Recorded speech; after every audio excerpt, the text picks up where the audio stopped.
So the rumor was that Frank, in his day, had gotten involved in some stuff, but it was always implied that he didn't live the most honest life, but he did well for himself in the long run. We would go over Uncle Frank's house, and he would make us meatballs and pasta or lasagna or whatever. It was impossible for us to stop by his house without him handing either one or both of us $100 bills. So the money was real, and there was a lot of it. He said, my Uncle Frank probably has something in the order of maybe $500,000 in $100 bills stashed in his mattress. As the fire trucks were turning the corner, they were heading up the street next to us, where Uncle Frank lived, and he's screaming as he's running towards us at the table, and he goes, Anthony, it's your Uncle Frank's house. The next thing he proceeded to tell us, I'm telling you, it was like something out of a movie. There is an unwritten code in Brooklyn. You don't tell anyone else's stories, and you don't talk about anyone else's business. Every story I tell is mine. Locations, names, and specific details have all been changed to honor that code. This is Brooklyn Files, the real stories.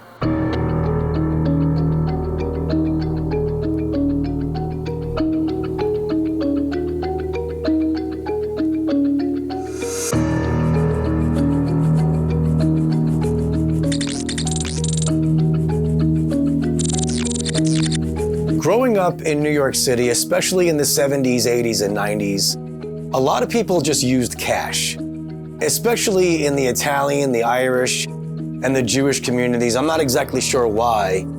So it wasn't uncommon for everything to be paid for in cash, like under the table, off the books, or whatever other expression you choose to use in that situation.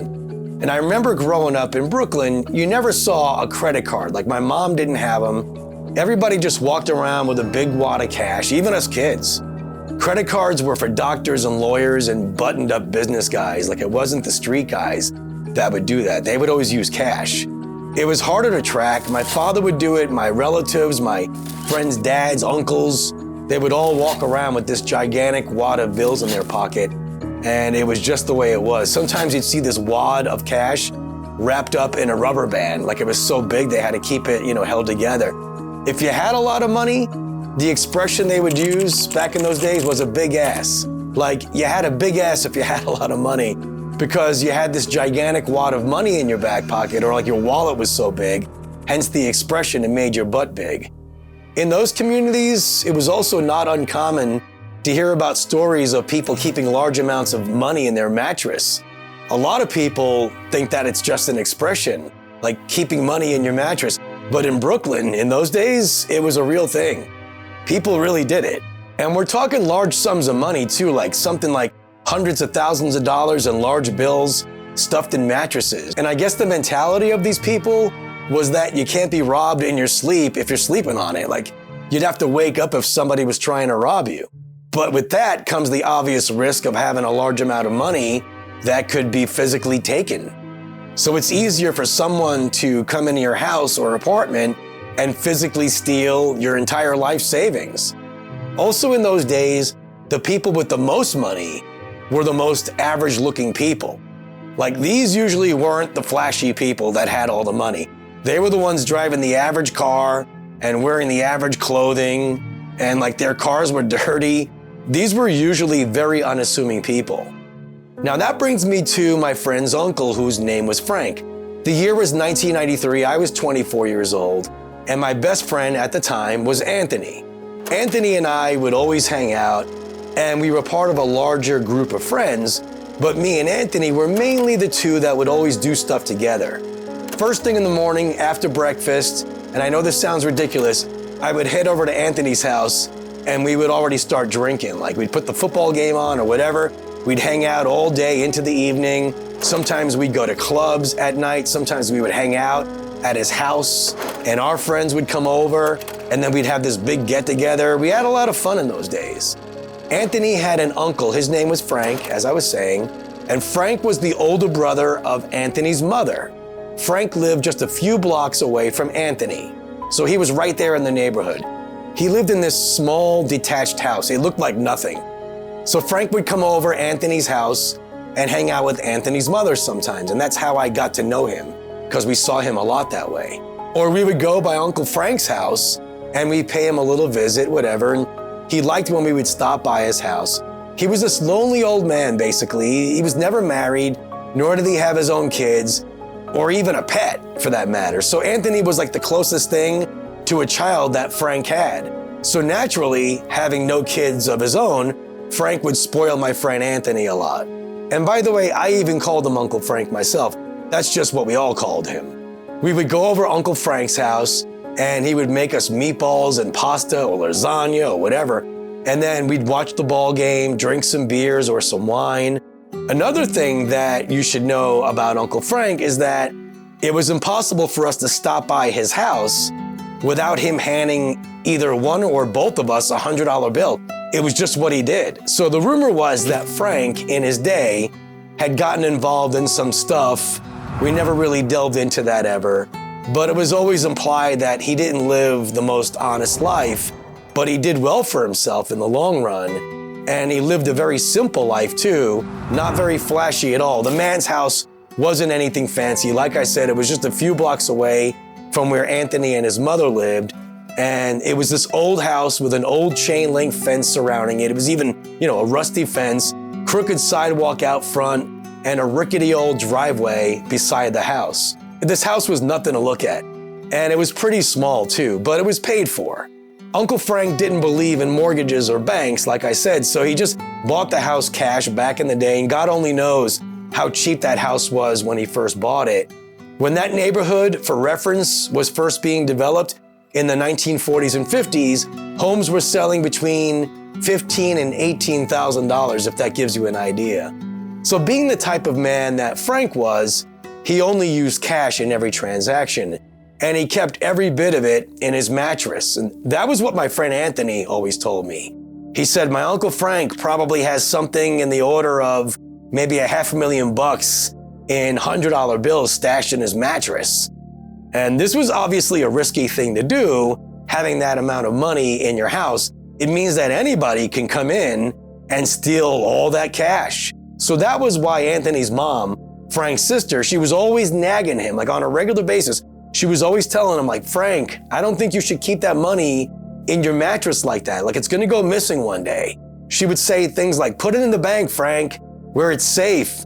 And then Uncle Frank would get all pissed off and tell her not to worry. And he always insisted that the money was safer under the mattress than at a bank. He just didn't trust the government or big companies or banks or anything like that. I think the guy was way ahead of his time, if you ask me, but I asked Anthony how he knew his uncle really had that much money under his mattress. Like, what if he was just making it up to act like a big shot? Who knows, right? And so he said that Uncle Frank one day showed it to him, stacks and stacks of neatly wrapped, crisp $100 bills.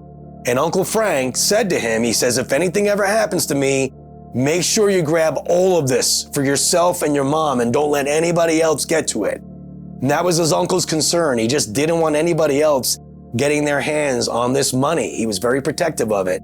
And it was only for him and his family, specifically his sister and Anthony, and that's it. So the money was real, and there was a lot of it. Now here's the thing. Whenever Anthony and I would go out on a Friday or a Saturday night, we always did this thing where we'd stop by Uncle Frank's house. And there was a couple of reasons we did this. There was a method to our madness. Well, first of all, he enjoyed our visits, and that was the main reason. So we would get together in the afternoon. We stop by Uncle Frank's house, maybe have a little bit of a bite to eat. And then Uncle Frank would tell us all the day's news. Like, he was always up on the politics, and he was always very opinionated about things that were going on at the time as far as current events go. Oftentimes, a lot of salty language too. Like, he'd say something like, can you believe what this mayor is doing with this bull that he's pulling right now? Or, something like that. And we would just sit there and listen to him talk for about an hour, and he would just go on and on, like he was getting it all off his chest. But he enjoyed our visits, and he enjoyed our company. It was obvious. Because like I said, he was just this pretty lonely old man and just lived all alone. And nobody barely ever dropped in on him other than me and Anthony and his mom sometimes. And so the second reason we would go to his house is because, as I said, we would never leave there without a $100 bill. So if we were playing our cards right, we would stop by Uncle Frank's house and he would essentially bankroll our night out. And like, we weren't stupid. We knew we were gonna get money if we dropped by. So if we were going to the clubs, if we were going to the bar, whatever we were doing, Uncle Frank was pretty much paying for it for that evening. He didn't let you leave without him slapping a crisp $100 bill in the palm of your hand. And sometimes he'd do it for the both of us. And don't forget, it was 1994, so $100 then was like $250 today, with inflation. So if we're being completely honest, that was a good reason to stop by Uncle Frank's before we went out. I mean, like, who would be stupid enough to leave that amount of money on the table, right? Literally. Looking back now as an older adult, it's kind of sad when you think about it that Uncle Frank, this lonely man, was essentially buying our visits. It makes me feel bad when I think about that. But I guess he was aware of that, you can kind of tell, and he was okay with it. Well, one night we decided to stay close to the neighborhood and go to the pool hall just a block over from Uncle Frank's house. It was just up the street. And sometimes we would meet up at this pool hall and sometimes go out from there once everyone was there. And it was kind of a meeting spot of ours. Other nights we would just stay at the pool hall if there wasn't anything else going on, and we'd just stay there and play some games. So this one night, it was January, it was cold outside, and so we were in the pool hall, warming up a bit, listening to the jukebox, and getting a game of pool going. And just as some of our friends are arriving, we start hearing a bunch of fire trucks passing the pool hall, like one after another. And it was obvious that they were heading somewhere close to where we were. Like, you could hear them stopping not too far from where we were in the pool hall. And you could even start smelling this faint hint of smoke in the air. So that definitely started getting our attention. And so we started to worry a little bit. We were like, what's going on? We all started getting curious. So I think one of our friends walked over to the door of the pool hall to look outside. And as the fire trucks were turning the corner, they were heading up the street next to us, where Uncle Frank lived. And that's when our friend comes running back in as fast as he could, and he's screaming as he's running towards us at the table. And he goes, Anthony, it's your Uncle Frank's house.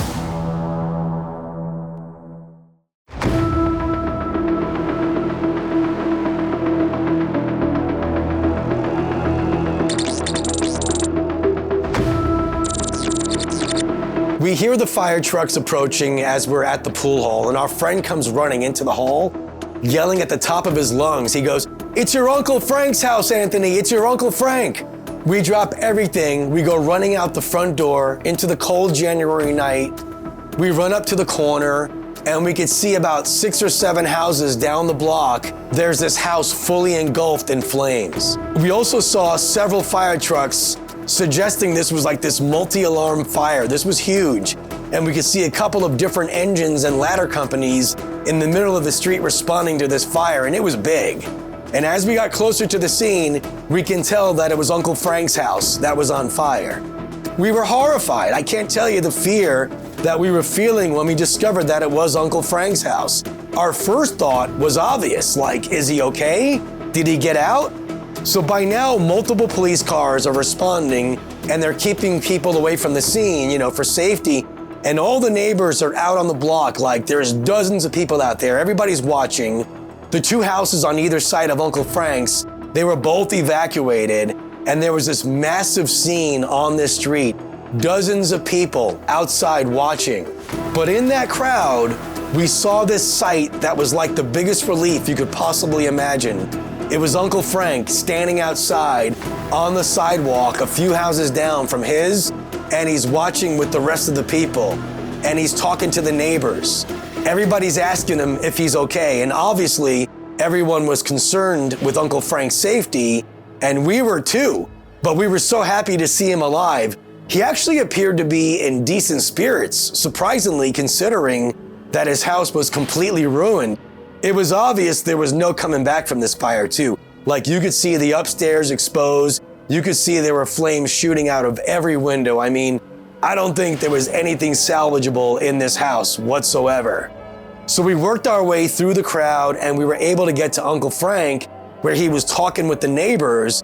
And then my friend Anthony, he puts his arms around his Uncle Frank as if to show how completely relieved he was that his mother's brother was okay. I mean, I don't know the whole story, but obviously he looked to be his normal self. He looked okay. And it was right about then we could see the fire department dragging a completely burned mattress out of the front door, like it was just springs and frame. And all of the stuffing and all the material around the mattress had been completely burned to nothing, a crisp. It was immediately at that point when Anthony looked at me and I looked at Anthony, and I know we were both thinking the exact same thing. Like Anthony then turns to Uncle Frank and he says something like, "Oh my God, Uncle Frank, like all your money must have gotten burned." And the very next thing that Uncle Frank said instantly sent me and Anthony into a complete and utter shock.